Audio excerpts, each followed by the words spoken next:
आज बात करते हैं एक ऐसे शेयर के बारे में जिसने अपने शेयर होल्डर्स को डिविडेंड से ही लखपति करोड़पति बना दिया। और इस साल यानी कि 24 में इस कंपनी ने 3 बार डिविडेंड दिया अपने शेयर होल्डर्स को। और इस समय इस कंपनी का शेयर प्राइस है सिर्फ 9 रुपये 19 पैसा। और रिटर्न के तौर पे इस कंपनी ने 6 महीने में ही अपने शेयर होल्डर्स को 105% का रिटर्न दिया। हम बात कर रहे हैं टपारिया टूल्स के बारे में। ये कंपनी बनी थी 1969 में विद कोलैबोरेशन स्वीडिश कंपनी के साथ, और कंपनी प्रोवाइड करती है solution to home tools requirement. तो बात की जाए टपारिया टूल्स के बारे में, 9 रुपए का शेयर और रिटर्न दिया ये 6 महीने में 105% का। बात की जाए 1 साल के रिटर्न के बारे में, तो इस कंपनी ने यानी कि टपारिया टूल्स ने अपने शेयर होल्डर्स को माला माल कर दिया और रिटर्न के तौर पे दिया 200% का रिटर्न। आगे बात की जाए इस कंपनी के डिविडेंड के बारे में, तो हम देख सकते हैं कि इस कंपनी ने 29 नवंबर को ही डिविडेंड दिया, हर एक शेयर के बदले में 25 रुपए। और फिर इस कंपनी ने इस साल मिड में दिया 22 जुलाई को डिविडेंड, हर एक शेयर के बदले में अपने शेयर होल्डर्स को 20 रुपए का। और तीसरी बार इस कंपनी ने ईयर की स्टार्टिंग में दिया था 23 फरवरी को, हर एक शेयर के बदले में अपने शेयर होल्डर्स को 20 रुपए का। तो यानी कि इस कंपनी ने डिविडेंड के तौर पे अपने शेयर होल्डर्स को इस साल 65 रुपए का डिविडेंड दिया है। तो ये एक एग्जाम्पल से समझा जा सकता है कि यदि किसी भी शेयर होल्डर्स के पास इस कंपनी के 1 लाख शेयर होते तो उसने डिविडेंड से ही सिर्फ डिविडेंड से ही 65 लाख रुपए बना लिए होते इस साल। उसे कुछ करना नहीं पड़ता, ना ही उसे रिटर्न की जरूरत पड़ती, सिर्फ कंपनी के दिए हुए डिविडेंड से ही वो लखपति बन जाता है। और जिसके पास ज़्यादा नंबर ऑफ शेयर्स होते वो करोड़पति बन जाता है सिर्फ डिविडेंड से। आगे बात करते हैं इस कंपनी के फंडामेंटल्स के बारे में। तो कंपनी का मार्केट कैप सिर्फ 14 करोड़ का है। बात की जाए कंपनी के पीबी रेशियो की, तो पीबी रेशियो है 0.04, एक अच्छा पीबी रेशियो कहलाता है। 3% या लेस देन 3%। इंडस्ट्री पी की बात की जाए तो कंपनी का इंडस्ट्री पी है 37.09, एक अच्छा इंडस्ट्री पी होता है 25 और 25 के बीच के रेंज का। That to equity Taparia tools पे नहीं है, यानी कि कंपनी पर कोई लोन कर्ज नहीं है। बात की जाए इस कंपनी के बुक वैल्यू के बारे में, तो कंपनी का बुक वैल्यू है 228.63 और कंपनी का फेस वैल्यू है सिर्फ 10।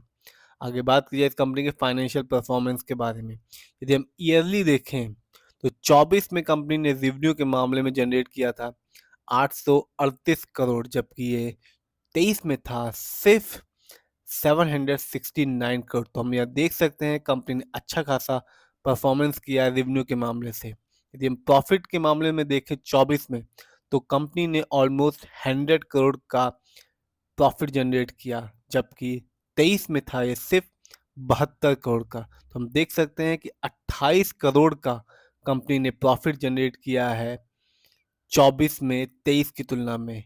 और बात की जाए नेटवर्थ के बारे में, तो देखा जा सकता है कंपनी ने नेटवर्थ में 317 करोड़ जनरेट किए, जबकि ये 23 में था सिर्फ 270 करोड़। यानी कि कंपनी ने यहाँ भी अच्छा परफॉर्मेंस किया और ऑलमोस्ट 47 करोड़ का नेटवर्थ जनरेट किया 24 में, सिर्फ 9 रुपए का शेयर और रिटर्न के तौर पे दिया 200%। और साल में 3 बार इस कंपनी ने डिविडेंड की किस्त दी है, एक बार 20 रुपए, दूसरी बार भी 20 रुपए और तीसरी बार 25 रुपए। तो कितना बेहतरीन शेयर है, कितनी बेहतरीन कंपनी है।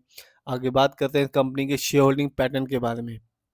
तो प्रमोटर की होल्डिंग देखी जा सकती है, यानी कि कंपनी के ओनर्स की होल्डिंग देखी जा सकती है कि 70% है, यानी कि कंपनी में कंपनी के ओनर्स को पूरा विश्वास है, पूरा भरोसा है कि ये कंपनी अच्छा परफॉर्मेंस करेगी। बात की जाए रिटेल्स एंड अदर की, यानी कि हम लोगों की, तो हम लोगों की होल्डिंग इस कंपनी में 30.28% है। बात की जाए इस कंपनी के कुछ बीएससी इंडेक्स में इस साल के हाईएस्ट शेयर प्राइस और लो शेयर प्राइस के बारे में, तो कंपनी का इस साल का हाईएस्ट शेयर प्राइस गया 9 रुपीज़ 19 पैसा और लो शेयर प्राइस रहा 2 रुपीज़ 92 पैसा और कंपनी का प्राइस बैंड है 5%। बात की जाए इस कंपनी के कुछ अच्छाइयों के बारे में, तो कंपनी डेट फ्री कंपनी है, यानी कंपनी में कोई लोन कर्ज नहीं है, जैसा कि हमने पहले ही दिखाया।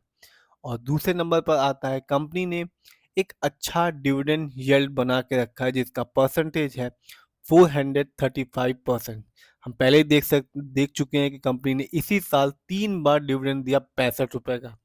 और तीसरे पॉइंट में कंपनी ने एक अच्छा गुड प्रॉफिट ग्रोथ है लास्ट 5 ईयर्स में जिसका परसेंटेज है 32.6 CAGR।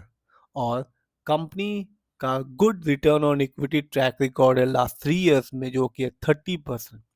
और कंपनी ने वर्किंग कैपिटल रिक्वायरमेंट को रिड्यूस कर दिया है जो कि है 78.2 डेज से 61.5 डेज में। यदि हम बात करें इस कंपनी कुछ कमी के बारे में तो कंटीजेंट लायबिलिटी कंपनी की है वो की है 56.2 करोड़। आगे बात करते हैं इस कंपनी के यानी कि टपारिया स्टूल के ऑपरेटिंग क्वार्टरली रिजल्ट के बारे में।